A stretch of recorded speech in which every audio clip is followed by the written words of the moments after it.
It's done. Ladies and gentlemen, Jensen and Jared. They're here. Welcome to the building. Loud swing, everybody! Listen, we're gonna leave the stage. These boys can entertain you, but we have an ongoing problem with Jared destroying shakers. I mean, it's no longer funny. It's sad. So this time I was given a bulletproof cowbell and an already broken drumstick. Yeah. But that's not the real story here. The real story is we give Jensen a tambourine. What could go wrong? He jettisons it in the middle of the song. It crash lands and the whole damn thing came apart. Boys, add that to the kitty. We gotta. There goes our percussion section. Damn right. We can't give you boys anything. Ladies and gentlemen, Jared and Jensen.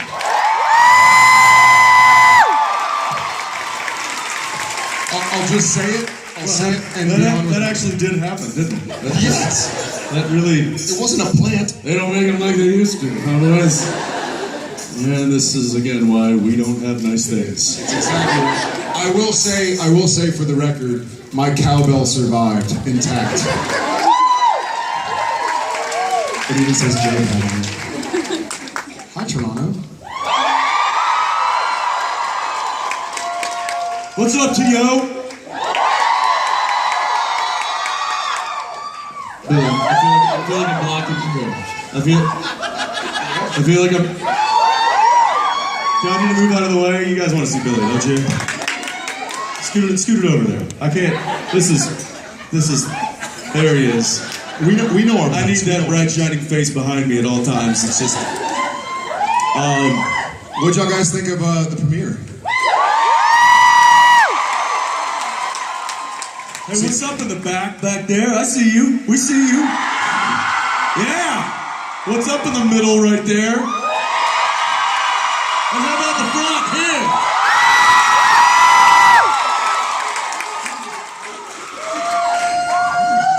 I don't know what just happened. I blacked out. Awesome.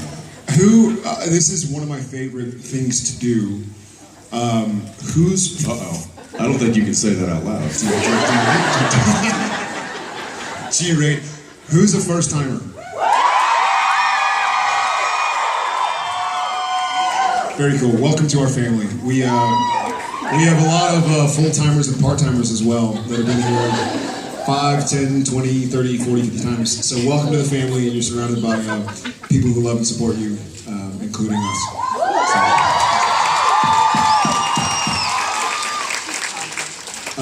Without further ado, or should we ado more? I enjoy doing. I do it often. Sometimes just do it in the mirror. I see. Because he adoos all over the place.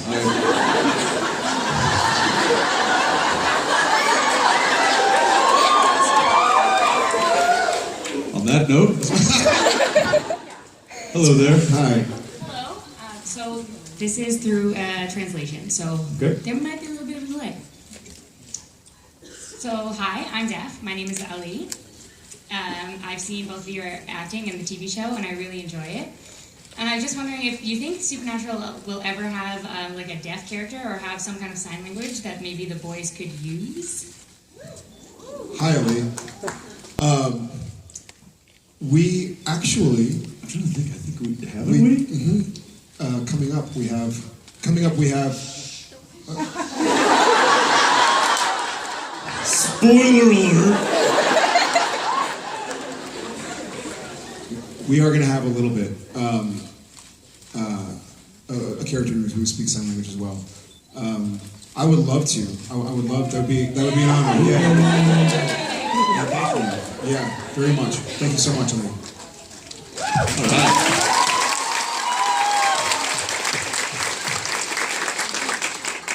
My question is, where do all the guys' scars go? For example, Angel. I'm glad you asked. We're here to endorse a new product, actually. It's called Network Television Scarring Cream. It erases everything. If the boys had scars, we would look like Misha.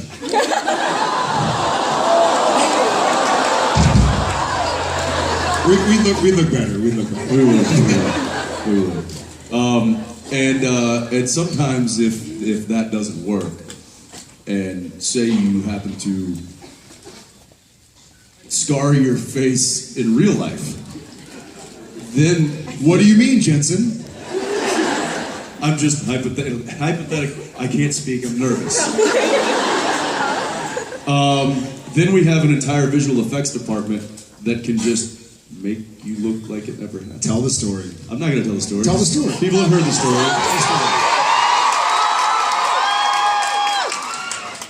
I split my face open and they fixed it. What do you? How did I split my face open? Yeah. I'm glad you asked.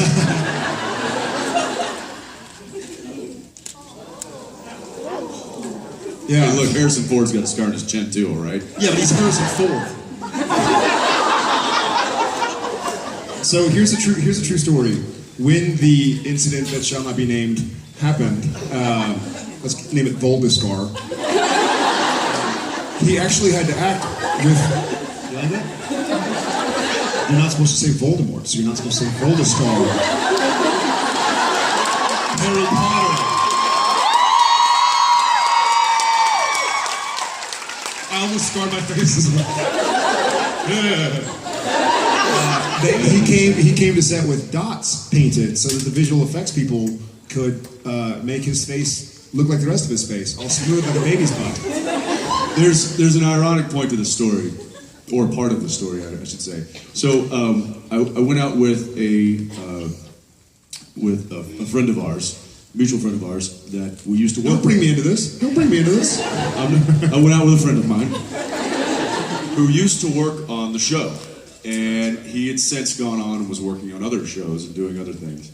And he and I went out and had a couple drinks and went back to his place and Had a couple more. And then I was like, all right, I need to go home.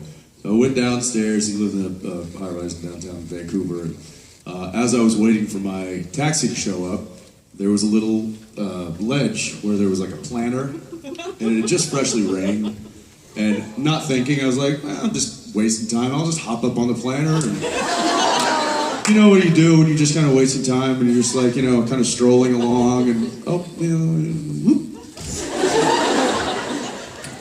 So I decided, it was a little higher than I anticipated.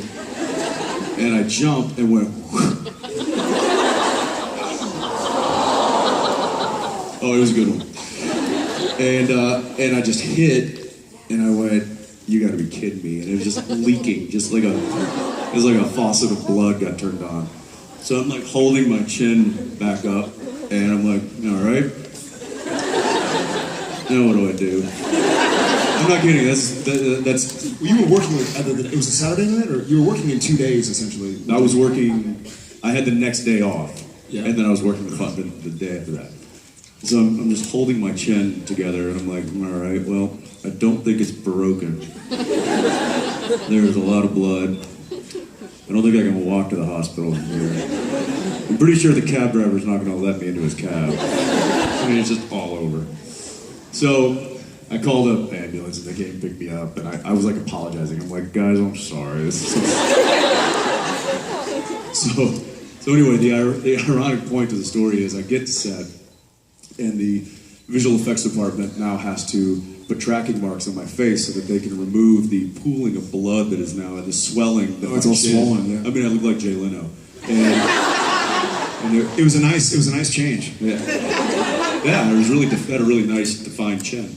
But the ironic part about it was the person that had taken me out was the previous head of the visual effects department. He planned it all along. He's like, give me the I was at home going, suck it, boys. And so yeah, they ended up having to fix what was done. And but anyway, if the network cream doesn't work to take off the scars, we always have the visual effects department. Thank you. Thank you. So you two are two very successful people in your acting careers. Stop. No, keep going. There are also two very successful married men with children. So I'm asking for relationship advice.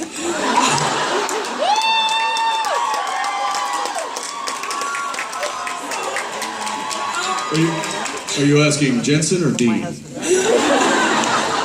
Very different. What kind of advice are you looking for? Relationship advice. Specifically, Relationship.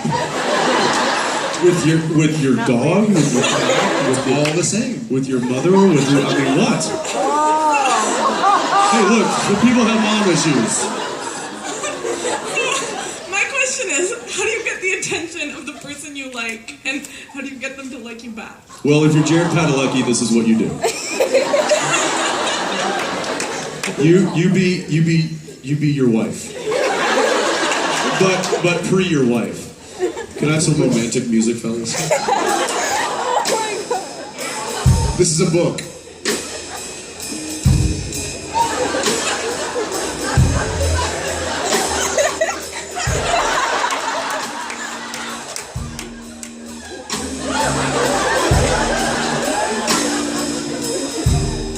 What you read? A book. Leave me alone.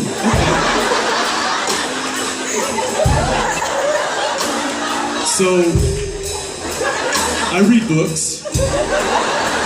Sure. I read books. Okay, I'll go on a date with you. Oh, okay. good, okay, thank you.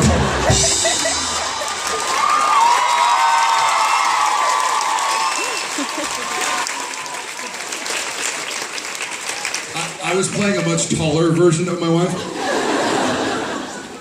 It's funny you should ask that. I would give, in all honesty, I would give the same career advice as I would relationship advice. And that is be yourself. Because the person who you think you might want to like you, probably day 2, you would pray that they stop liking you. You know? Let it happen organically. Be who you are. That's the only thing you have that nobody else has. And somebody loves that. I love that.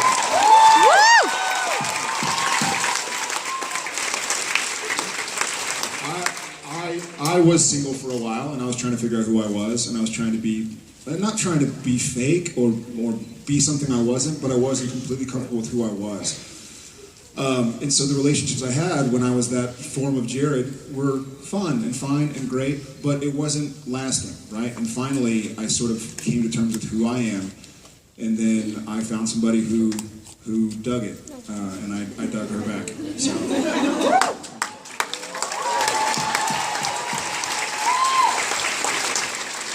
I say bring them to a supernatural convention. If they still like you after that, boom, you're in.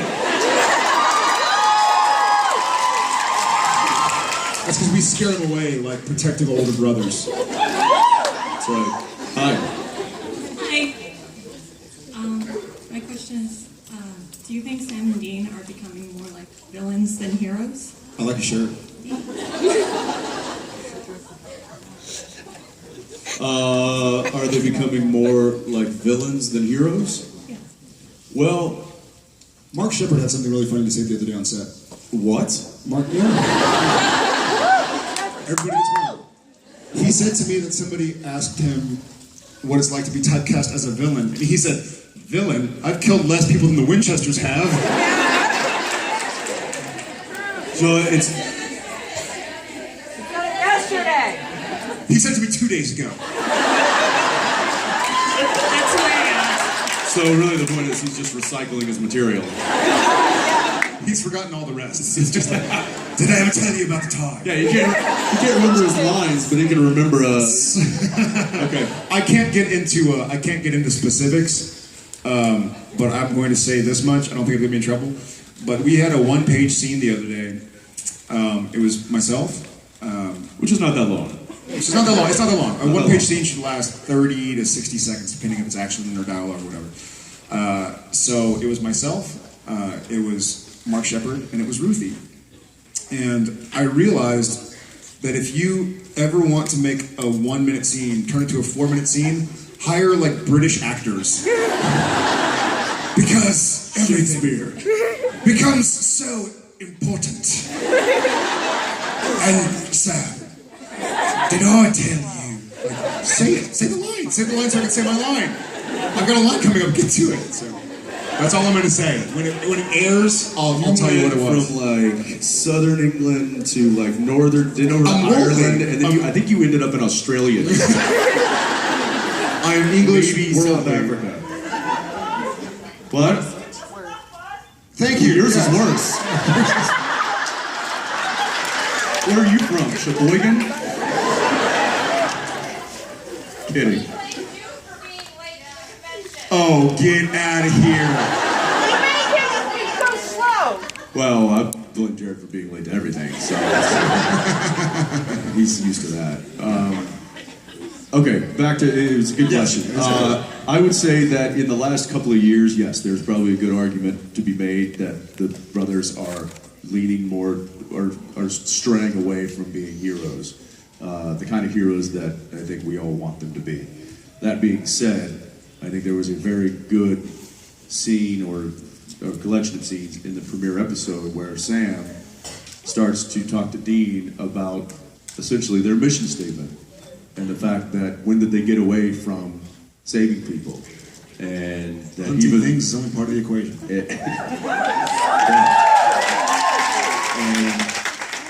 And I think that's a great.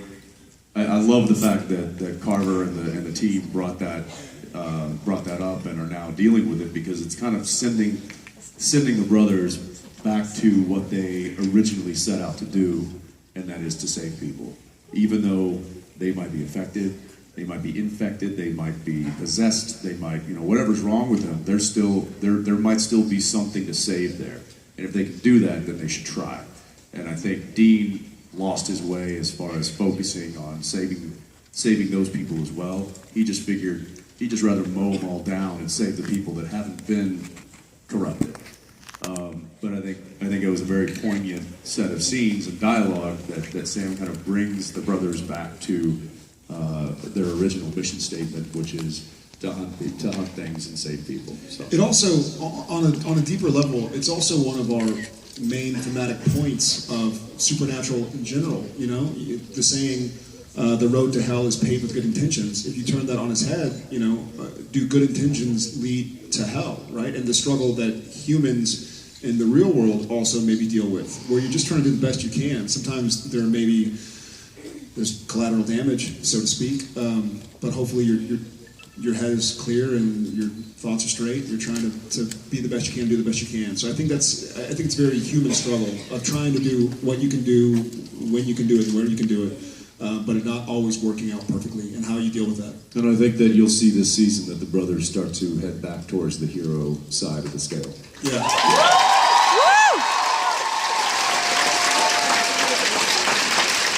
You'll see that and a lot of shirtless Jensen scenes.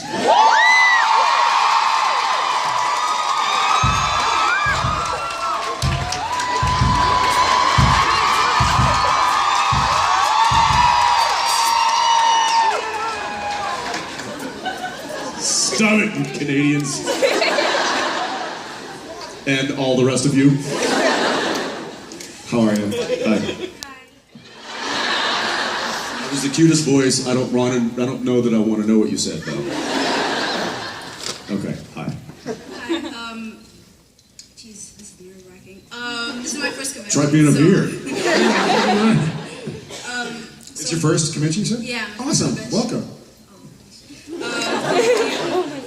So Misha just released the extended director's cut of the mockumentary, and I was just wondering how or who came up with like the hilarious douchey Jared and the fragile Jensen. Came up with, that's just me. Yeah, you say, I thought you said mockumentary. It's a D. Yeah, who came up with that, and yeah, how did that come about? I think, so Jensen and I both, we tried to play on the Hollywood stereotypes, and one of the fun things that we've actually been able to do it on Supernatural, like with the French Mistake, and kind of Real Ghostbusters, and all make fun of ourselves and not take it too seriously, right? And so I think it was just a collaboration. We would joke around between Jensen and Misha and I, and we talk about funny ideas, and then he was like, well, we should put a camera behind it. I'll see if we can clear it. And then they said yes, and so we thought of more funny ideas and different scenes about like having awards in the trailer that you look at and stuff like that. So it was a collaborative effort. Yeah, didn't we? I remember we were in the hair and makeup trailer, and Misha Oh, came the in. wig also. Yeah, we started just spitballing ideas about what we thought would be funny as what people's perception of Hollywood or working actors might be like, and so we just started coming up with ideas, and I think it just kind of Jared kind of went one way, and then we were like, well, if I'm the polar opposite, that would probably be funny. So I feel like Donald Trump now. It's not a wig. It's not a wig. Touch my hair. Touch it. Yeah, it's not a wig. So it kind of a collaborative effort, and then it just, once you kind of figure out where you're going to head, then you start coming up with really stupid ideas. And meanwhile, and unfortunately, we actually know people in the industry who are like that. So we're not going to mention names in case they ever become like heads of the studio or something like that. But we know people that are like that, so it's time to kind of make fun of them and make fun of ourselves at the same time. I hope you liked it. I did a lot. Awesome. Thank you so much.